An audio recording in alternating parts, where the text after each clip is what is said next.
Hey there, it's Rosalind here with another card making video to share with you today. Today's video is part of a card hop.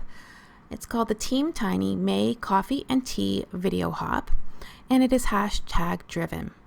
And what that means is you can click on the hashtag tag in the description below or in my title, and that will bring up all the videos that are linked to this hashtag.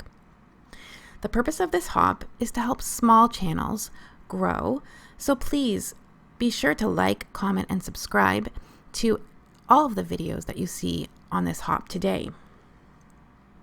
Small channels that are under 1,000 subscribers, we are not monetized, so we don't show ads. So this is a great way to binge watch some ad-free content on YouTube. So let's hop along and support all of the lovely crafters that we have participating today. Today I'm using a new to me stamp called Brew Anya by The Grading Farm.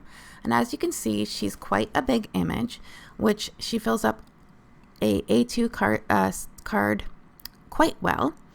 And she was a lot of fun to color since she is a bigger image. So it really allows someone to practice their coloring on such a large image. So today I decided to color her hair in the RV colors with my Copic markers. I started with my medium shade, which was RV17, and I'm just doing these flicking motions, starting at the bottom of her hair and flicking upwards, and then at the top where the part is and flicking downwards. And as you can see, that RV04 color that I used for my second lightest color was quite neon when I first put it down, but it does even out to be a nice pink. So don't be afraid when your marker goes on for that RV04, it is quite neon.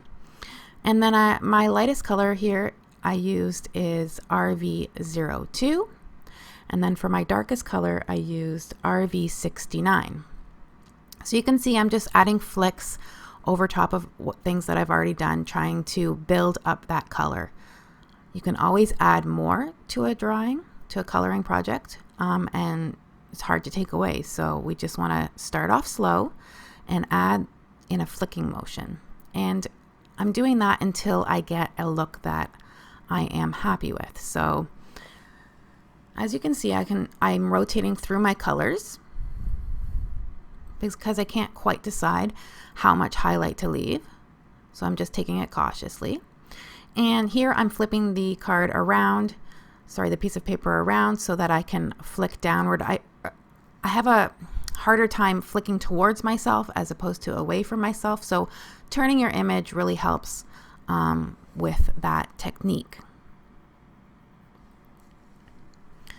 So I'm just building up my color here, and it seems to work out okay. This is the first time I'm coloring her, and she has a lot of hair. And I'm trying to go with my lighter color very lightly so that I don't blend out those flick lines, because I want it to look like hair. I don't want to have a very smooth look. So I'll just finish up with her messy bun on the top with the same color combination.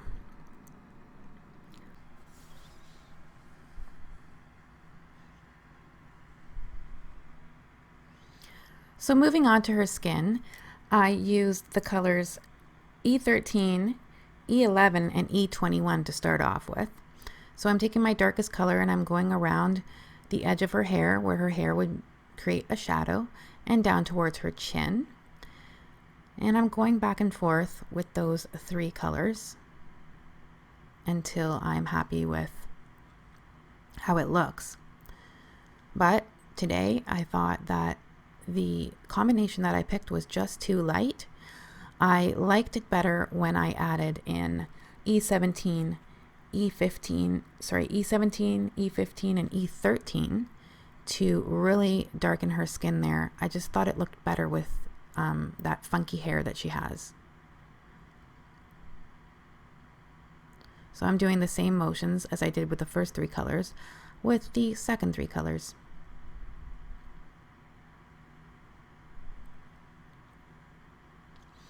And for her scarf, I came in with a turquoise color combination, which was BG09, BG57, and BG10 as my last color, but I did end up going over that with the other 2 darker colors. And for her sweater, I went with a brown to keep it nice and neutral. It was E49 and E59 to color in her nice little sweater there. And for her boots, I matched her boots up with her scarf. And for her skirt, I thought maybe she's wearing a jean skirt, so I used B24 for that.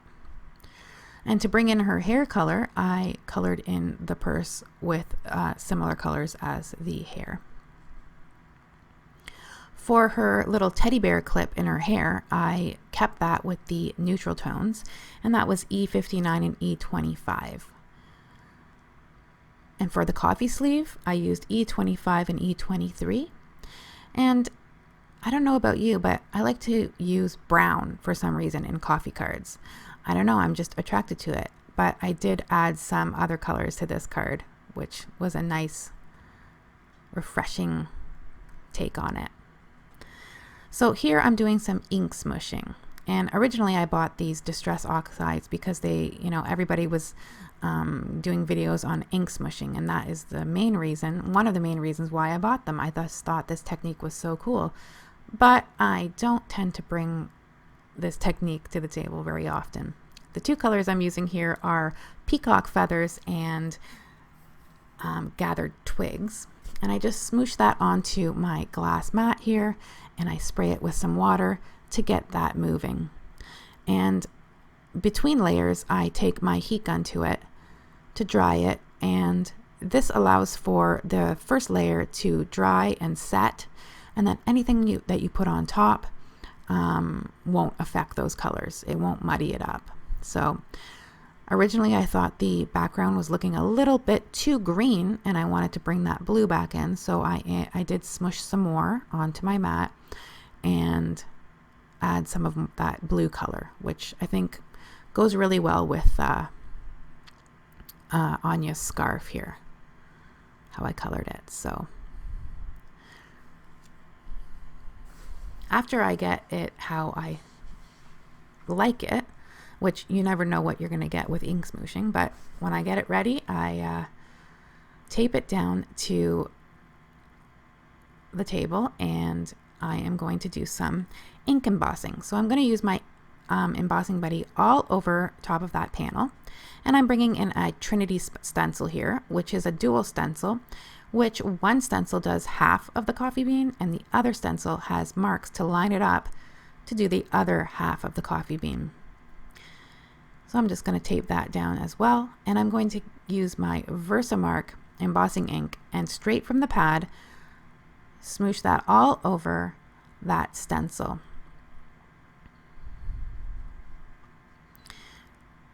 And for the embossing powder that I'm using today, it's from Simon Says Stamp Antique Gold, which is a lovely, lovely gold. And I'm just going to pour that all over the back of the panel. And it didn't come out too badly. The ink smooshing worked quite well through that stencil. So here you can see my embossing powder is on there. I'm going to pick that up with a pair of tweezers and heat set that with my heat gun. It's just so much fun to watch that gold powder melt. So after that is all heat set, I taped my panel back down, and I'm going to use the second stencil. I actually taped it down to this silicone mat that I had, but I thought that this gave way too much to do any embossing gel. So I taped that down on a different mat, and I'm taking Gina K's Glitz Glitter Gel in the color Bubblegum, which is the only color I have. And I'm mixing that up really well. And I got my stencil pal out, which I didn't end up using because the stencil is so small that it went on quite smoothly with just the craft knife there. And it was very forgiving, this gel that I'm using. It's the first or second time I've used this, so it was a lot of fun to use. And I actually ordered some more in white, and maybe I can take some ink and color that to customize it for any other project that I might want to use it on. So I'm going to let that dry for a good 24 hours because knowing me, I'll touch it and it will, I don't know, it'll smush or something. So here I'm taking a piece of craft cardstock and I'm going to be stamping out my sentiment, which is from Picket Fence, and it's called Coffee Understands. And the sentiment is really cute. It says, "Coffee doesn't ask questions, coffee just understands." So I cut that down and I'm lining it up on my card to see where I want it to go. And I'm taking this Tim Holtz distressing tool to the edge of this craft cardstock.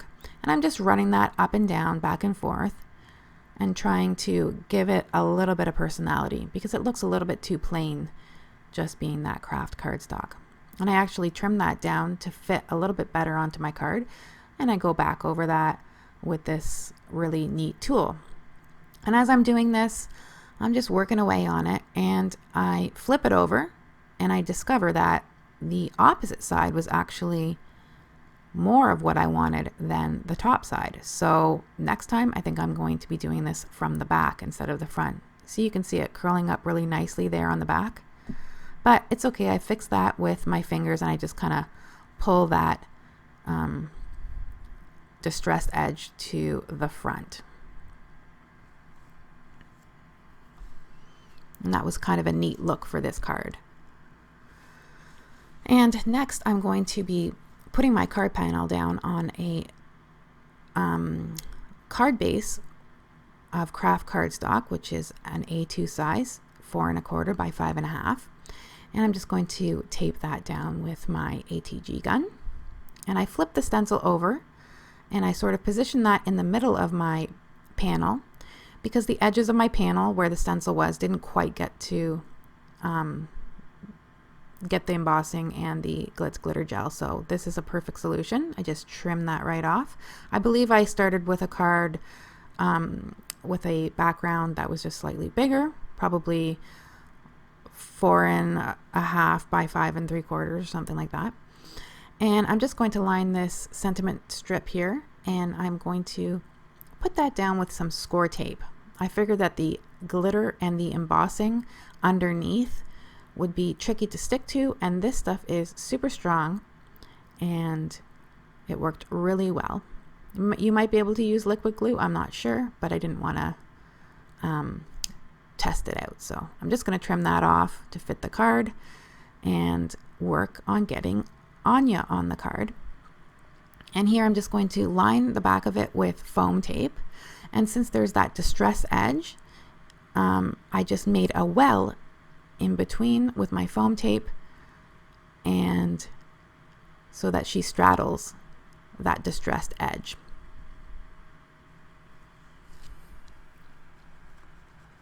So I get that on there. And look at how nice she takes up that card. She's so cute. I wish I had pink hair. Anyway, so I'm going to add some Nuvo crystal drops here in the color Rhubarb Crumble, because I think that went really nice with her hair and the glitz glitter gel that I used. I'm also adding a spot right here on her coffee sleeve. And I'm just going to pat that onto my hand and try to flatten those Nuvo drops out. So here's the card. And I really hope you enjoyed this video. I hope you click on that hashtag and support all the crafty YouTubers participating in this hop. Give lots of likes, comments, and maybe you'll find some new channels to subscribe to. I hope you guys have a lot of fun. I hope you have a great day. I hope your coffee is strong and your tea is sweet. And we'll talk to you soon. Take care. Bye-bye.